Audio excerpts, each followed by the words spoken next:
currently here about 9,000 feet up in the Peruvian Andes. It's blowing a gale, but we're going to try and see some of the local fauna, see if we can find some. We've been lucky already. We've caught the world's first sighting of the Eleflingo, jumping down on some of the local flora here in the Andes. Let's leave it to its devices though, come on. You can just make one out there. Let's get a little bit closer. See if we can get a really good shot of those demonic eyes. Oh my gosh, he spotted us, let's get out of here. The one-eyed duck-billed Chinconafus, feasting on its young. Amazing to find one of these specimens here. The wind has really picked up here. We're at 10,000 feet now, but we've caught sight of something that's only legendary to the locals here in the Peruvian Andes.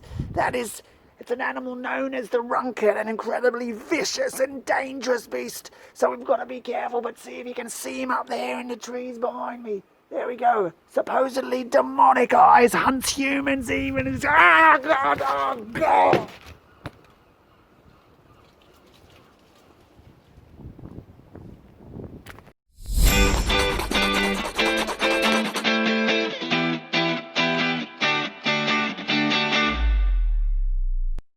Right, competition time. The first and potentially last competition here in MACLAND.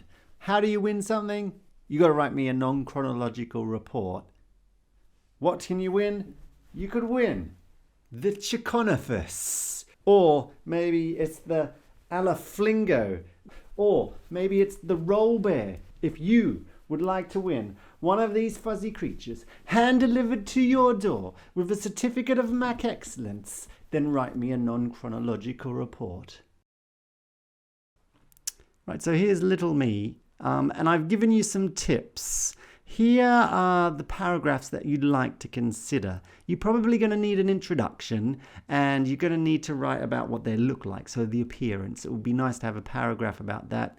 Plus, you're going to be experts at describing things. And if you're good at describing the appearance of it, why not describe its habitat, where it lives, as well?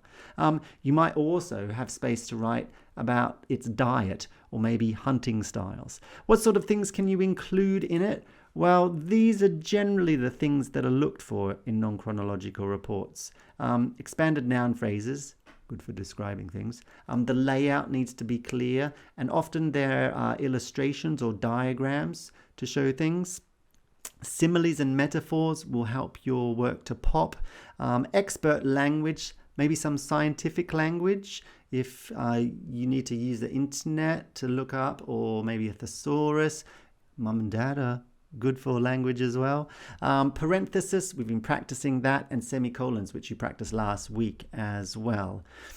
Here's how I started. After much talking with the class, we used maybe half an hour just to talk about this guy and come up with some crazy ideas. I just started to take some notes down in the different sections that we had decided to write about. And lots of them linked to this specific criteria, so those yellow or green or blue criteria, so that we knew they were going to be in our non-chronological report at the end. What have we got? Let's have a little look. So we've got the gruesome, hideous beast known in popular culture as the Runkitt. We just made that up, cross between a rabbit and a skunk. And then we gave it a scientific name as well. And because it had suction pads and we were looking up different things, scientific names on the internet, we called it the Runkificus suckermuckifus. Bit of a mouthful, but it sounds funny. And we loved saying it over and over again. And everyone laughed every time it was said.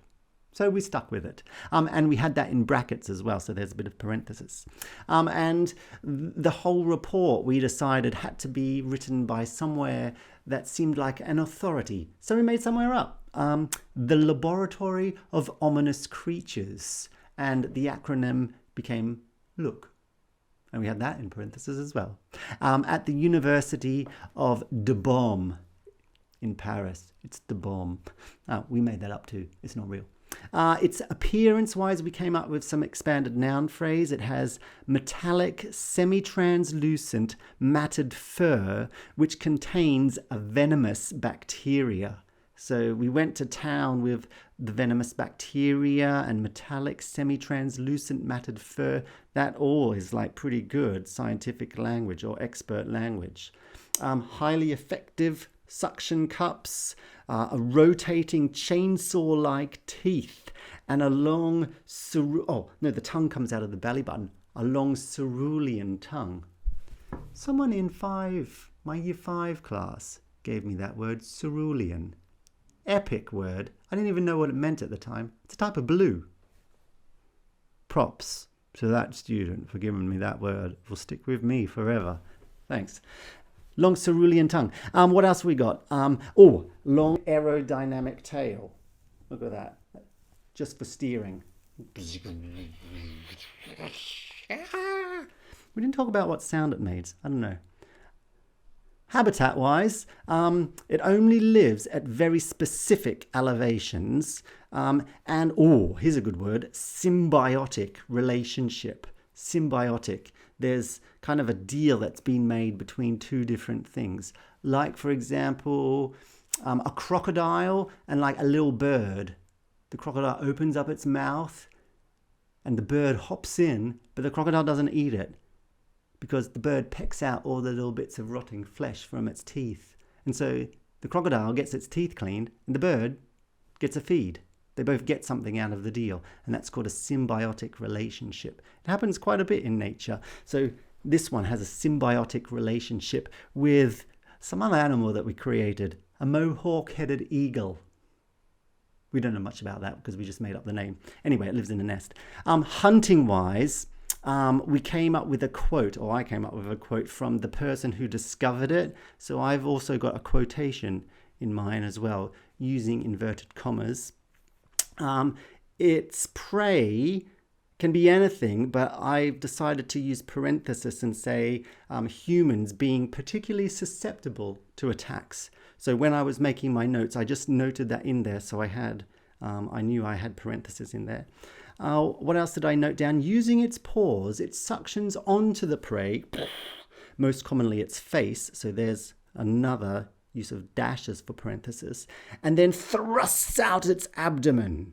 And then I've used a semicolon for another clause to link another clause that relates to the abdomen. Its rotating chainsaw-like teeth then begin to drill a large hole into the skull. Gruesome and cool. I've noted that the cerebellum, it's part of the brain. Somehow the cerulean tongue links to the cerebellum part of the brain, sort of down low. But I didn't want to get too technical, and plus I didn't want to really make it up. So I've just said, in parenthesis again, the process of how this actually happens is still unknown, but it is thought that the tongue possesses some kind of electromagnetism. And just left it at that. Moving on. Then I thought, we talked a bit about it in class, but it was going off on a tangent and we'd been taking too long coming up with these cool ideas, hadn't we? So I just noted down the reproduction is something to do with the DNA, and the babies are called runklings, and someone suggested that the babies eat their mothers. So now it's just time to start writing. And in my mind, what I did was think, okay, what literary skills do I possess that's going to separate my writing from someone else's? Things like varying sentence starters. I don't want to always start with the or a Runkitt. In fact, not saying the Runkitt, coming up with different pronouns or different noun phrases. So, for example, the beast, or this scary creature. Scary, change that. See what I mean? So continuously thinking and editing as I go as well. So that's what I did. I'm going to flip you into warp speed, show you a bit of the writing process that I did, read you my non-chronological report, and show you the artwork that accompanied it as well. So I'll see you at the end of this. Scientists are only just beginning to understand the habits and behaviors of the gruesome, hideous beast known in popular culture as the Runkitt. scientific name Runkificus succomucifus. Information is still being gathered and experiments into its extraordinary abilities are still ongoing. The latest information from the Laboratory of Ominous Creatures, look, at the University of de Beaune in Paris, has just released these latest findings. Runkits are dangerous creatures that don't exceed 40 centimeters in height. Despite their small stature, these demonic beasts possess abilities that could potentially destroy most of the animal kingdom. With a skunk-like body, their backs are covered in metallic, semi-translucent matted fur which contains a venomous bacteria capable of paralyzing all air-breathing fauna. The Runkit's eyes are beady and bloodshot, and its long, fur-encased ears provide an acute sense of hearing. Highly effective suction cups exist on the ends of each of the Runkit's 4 stumpy limbs. It uses these paw pads in conjunction with its brutal navel when hunting. This navel is unlike any other. When the Runkit projects its abdomen, the navel opens to reveal a circular void filled with rotating chainsaw-like teeth and a long cerulean tongue. These hideous beasts cannot fly, but they are equipped with large flaps of skin under their arms, with which they are able to glide down cliff faces. A long but aerodynamic tail assists with steering during gliding. Runkits only live at very specific elevations and in only one part of the world, the cavernous crevices located in the Huayhuash mountain range of the Peruvian Andes. In actual fact, Runkits have a symbiotic relationship with another native animal of the region, the equally vicious mohawk-headed eagle. The nests of these other creatures are adopted by Runkits, and the birds simply oblige, even if the Runkit eats the occasional mohawk-headed chicklet. In return for its lodgings, the Runkit provides the mohawk-headed eagle and its oft-bred chicks with fresh flesh. The nests are composed of the local Nazev moss, scientific name Schnozzolicolod, malleable twigs, grizzly sinew, and sometimes even the corpses of mohawk-headed chicklets. These circular haunts often possess a radius that exceed 1 square meter, and they frequently protrude over gorges, cliffs, or crevices. This provides a perfect launching pad for the Runkit's attacks. A viciously savage beast with exceptional hunting skills is how the Runkit was described when discovered by Gaussman Floyd in 1873. Floyd would meet his death at the paws of a Runkit in the same savageness he described. Using the flaps under its arms, Runkits leap from their nests and glide down onto unsuspecting prey, humans being particularly susceptible to attacks. Using its paws, it suctions onto the prey, most commonly its face, and then thrusts out its abdomen.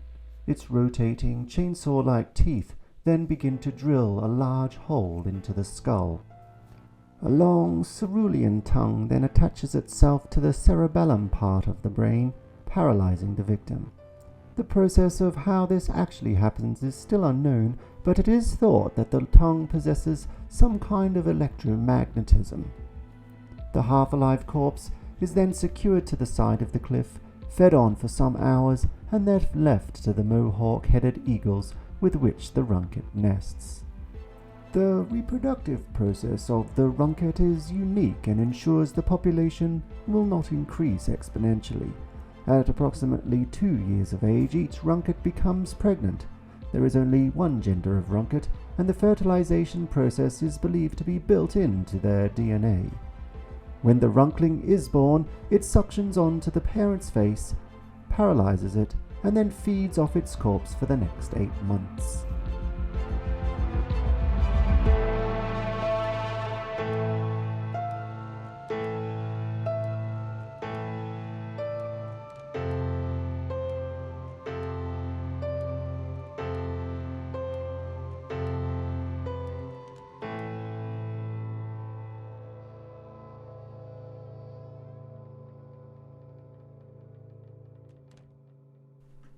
Got one more thing for you. Grand prize winner. I'm going to give away the Runkitt. The creature that inspired my non-chronological report. It's going to go to the grand prize winner. That's right. So I've got 4 potential prizes here to give away. Which one will you choose to write about? For your chance to win one of these adorable fiends, make sure you get working. Send your entries to the email address that I'll leave in the description below, and those entries will be due in by the Friday of this week, and I'll judge them over the weekend. Until then, though, keep learning, keep reading, keep being creative, and I'll see you on Monday for the winners. Bye! Click on the banner to subscribe to the channel and make sure you turn on the bell to receive notifications of when new videos are posted.